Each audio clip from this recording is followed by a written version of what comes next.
In this video, we'll be learning how we can represent or store a data extension in our SSJS code using an array of objects.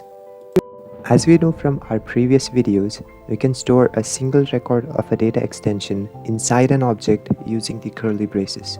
And this is how it would look like in code. We can also do the same for the rest of the records, and this is how these would look like. Now that we have all four of these separate objects, we can combine them together within an array using square brackets.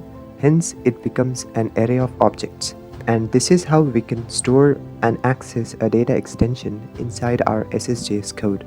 Now, while reading any data from this object, first we would have to access the row via its index within the square brackets, and then access the column or field either using the dot operator or square brackets again. For example, if we have an object called DE object, first we can access the row using the index or row number, and then the field inside the single or double quotes.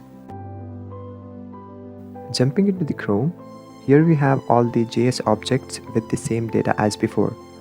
We would first wrap this up within the square brackets, separate them by commas, and assign it into a variable. Since this variable is basically an array of objects, we can print the number of rows in this data extension using the .length property. We can access the first row using the index 0 and second one using the index 1. We can access the specific field within that row via the dot notation like this, or bracket notation like this. For example, if we want to read the third subscriber's email address, we can do so using the index 2 and the field name as email.